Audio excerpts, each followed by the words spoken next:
Michael, how would you describe what you just saw from Joker and Jamal? And did anything you saw in the prior 48 hours give you any indication that they had that building? I think it's the first time in finals history, or maybe NBA history, that two guys had 30-10 triple-doubles. So that's incredible right there. Regarding Nikola, nothing he does surprises me ever. This guy has shown time and time again that he's built for these moments. He thrives in these moments, the biggest stage, and he did that once again tonight. Jamal, I'm really proud of Jamal. And I could tell, speaking to him yesterday, being around in the last 48 hours, that he was putting a lot of game two on him. And it wasn't just him. It was me and every one of our players. It was collective. But that's what champions do. That's what warriors do. They battle back. And I just felt his presence all game long. Forget the stats for a second. I felt Jamal Murray's presence, his energy. And he was here. He was in the moment. And for him and Nikola to do what they did tonight in a game that we needed to regain control and home court advantage of the series was special to watch. But it wasn't just those two. I felt Aaron Gordon, 11, 10, and 5. I felt Michael Porter, 7 boards. And Christian Braun. I have to give Christian a lot of love. I felt his play, what a bad press room, by the way. I felt Christian Braun's play was fantastic. Did not look like a rookie, aggressive, strong, physical, confident. And his 15 and 4 off the bench in 19 minutes were very, very impactful. So good win for us, but we did not come down here to get one win. Ohm up front. Michael Ohm Youngmisuk, ESPN. Considering everything you've seen Nikola and Jamal do, but considering also the stage of which this was done, is this the greatest game you've ever seen those two together perform and do this? I've been with Nikola for 8 and Jamal for 7 years now. And we've had some pretty good moments, but not in the NBA Finals. And for those guys to make history the way they did tonight, no one's ever done that. I mean, that's what's really neat about it. You get the win. I thought our defense was fantastic tonight. You hold that team to 94 points, 37 from the field, only 11 threes. That really helped us out tonight, the defending and rebounding at a high level. But by far their greatest performance as a duo in their 7 years together.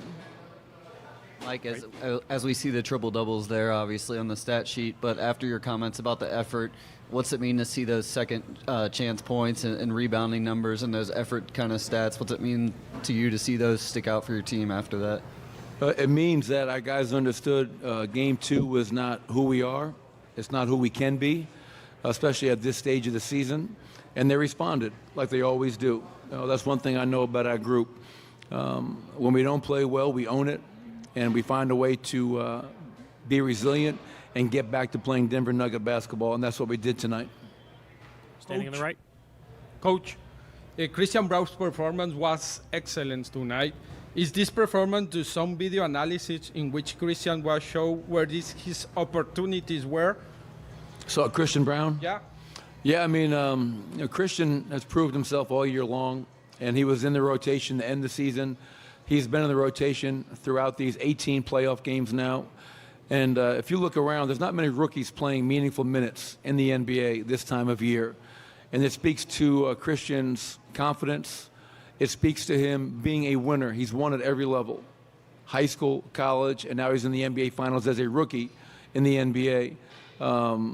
And he just has stayed ready the whole year, mentally, physically, emotionally.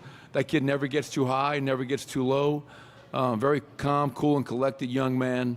And I just, tonight, man, I could just feel the confidence kind of oozing out of him. The physical, aggressive drives, making plays for guys against their zone. It was really fun to watch a young man step up like the way Christian did tonight. Ramona on the right. Hi, Coach. Way back here.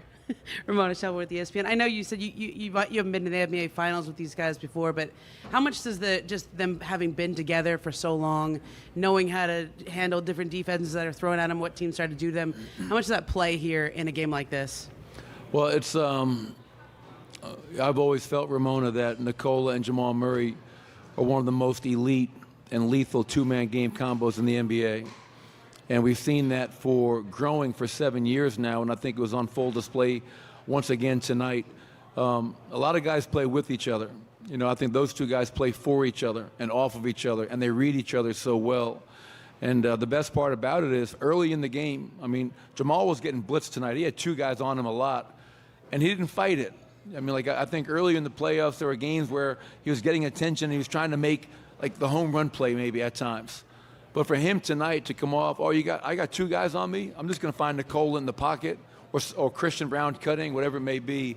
So it was really impressive, Jamal's performance. But, yeah, those two guys as a two-man combo, they give a lot of people headaches. Vinny in the middle. Vinny Benedetto with the Denver Gazette.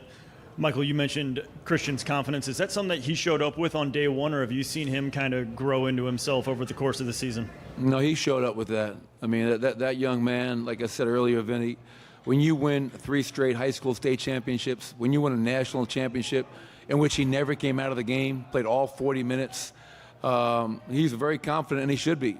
I mean, like, we believed in him, we drafted him, and he's everything we hoped for and more.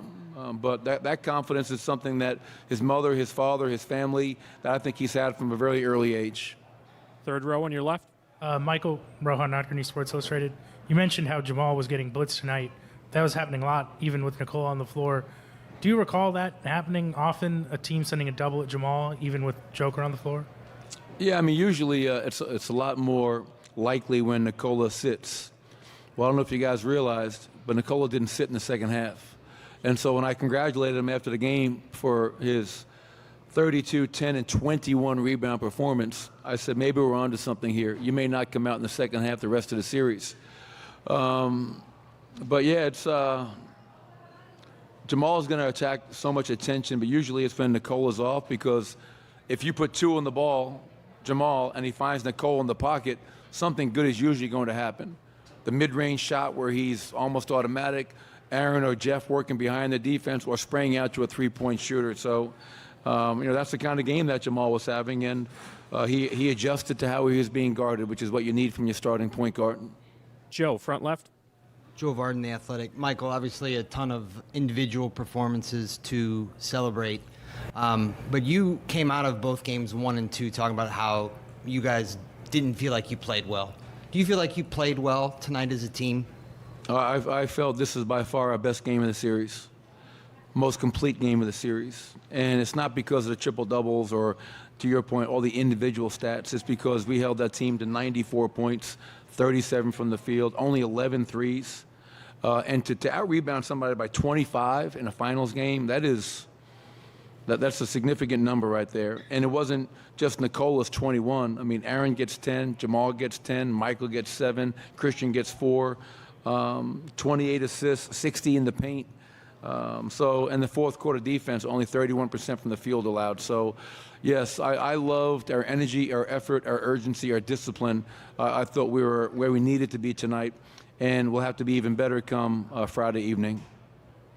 Dan, last question on the right side, fourth row. Oh, here, Coach Dan Devine, Yahoo Sports. Going back to Jamal, at least 3 or 4 times tonight, he had like kind of silence or answer jumpers. You know, they start to get on a little bit of a run, step back over, bam, pull up in transition, sort of pull up on the mid-range. That kind of sense of the moment of when you really need that bucket. Is that something that Jamal's kind of always had since you've had him? It is. You know, I mean, his 1 year at Kentucky, he was a prolific scorer. Obviously, he played off the ball with Tyler Ulis many years ago. And I often laugh when I think about his first 2 years in Denver. He was our backup shooting guard. And now he's getting a triple-double in the NBA Finals. But, yeah, Jamal, Dan, he's a guy that thrives, lives, and excels in the moment. Never afraid of it. And you can't say that for a lot of players. I mean, the regular season guys can have really good seasons, but in the playoffs, on this stage, and, Jamal missed our last 2 postseasons, and he's been dying to get back to this setting and just go out there and put on the performance that he's putting on. So really proud of him bouncing back from game 2, as well as all of our players from bouncing back the way we did tonight. And once again, Friday night, we know we're going to have to be even better against a very good team in Miami. Thank you, everybody. Thank you, Coach.